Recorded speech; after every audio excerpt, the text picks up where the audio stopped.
management research. Hello and welcome to the Management Research Podcast. I'm your host, Dr. Eugene.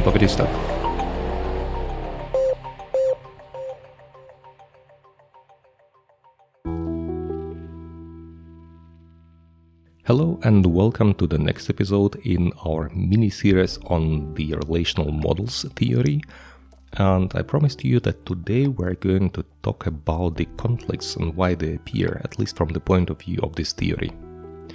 Just to be clear, there are different theories that can explain why conflicts appear, and this theory is only one of them. And maybe it will help you understand why exactly this conflict appeared, but maybe different conflicts might appear based on different reasons. Anyway, as you remember from our previous episodes, we have four types of relationships, four models of relationships, and we have some preferences. That is what we talked during the last episode about. And it can happen actually that people confuse these types of relationships because of several reasons. I don't know all the reasons, but one of them would be the social norms. And if you confuse the model, then some conflicts will appear because we are not aware of these models. They come from the observation of an anthropologist, Alan Fiske, but we apply this model and this model seems to be congruent. We are comfortable in the communal sharing model of relationships. We're comfortable in equality matching model of relationships. We're comfortable in authority ranking model of relationships. And the same applies to the market pricing model of relationships. Yet, if we confuse this model or if we mix them up, then the problems will appear. A good example would be the market pricing model of relationships is a good one where I can give you a good example. And I assume that you know some families where they pay their kids for the grades.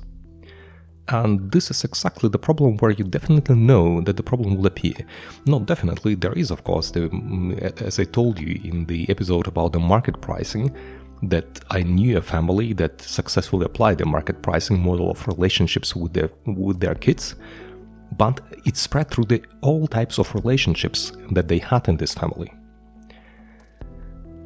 But if you take a family and you pay your kids for the grades only, then they will pretty fast come into this mode of thinking, market pricing mode of thinking, and next time they will wash the dishes and will ask you to pay them also something for washing the dishes.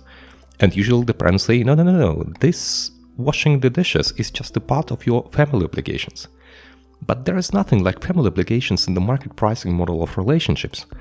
And kids, as well as not only kids, any employee, as soon as you switch with them into the market pricing model of relationships, they will try to also apply the same logic that they feel also comfortable with to the different other aspects of relationships. For example, decision-making or the work distribution or the other stuff.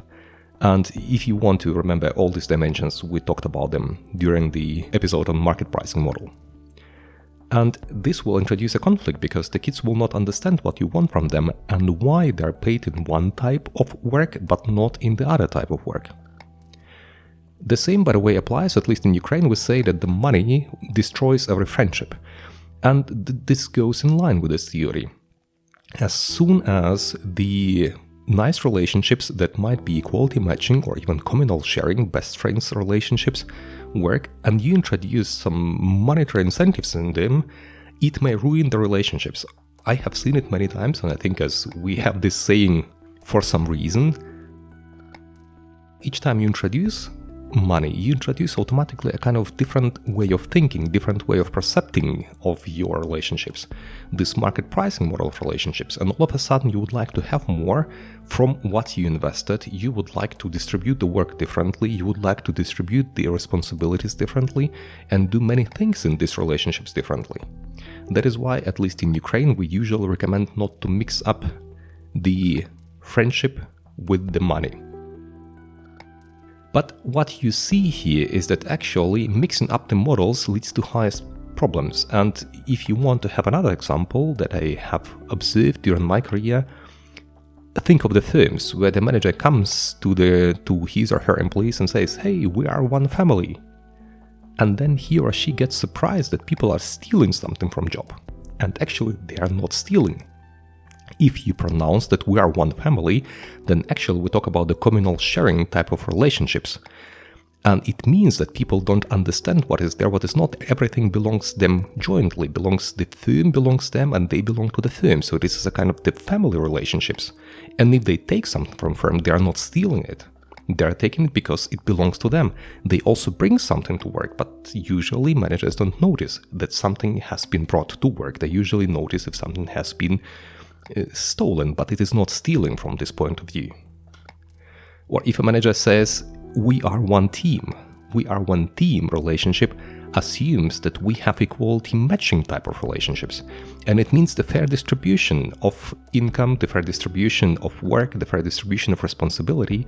And if it is introduced, a team or equality matching type of relationships, and they do not happen, and people observe something different, that they are treated not fairly, but they are paid for something, a kind of market pricing model of paying for the responsibility, they feel uncomfortable and conflicts come immediately to life.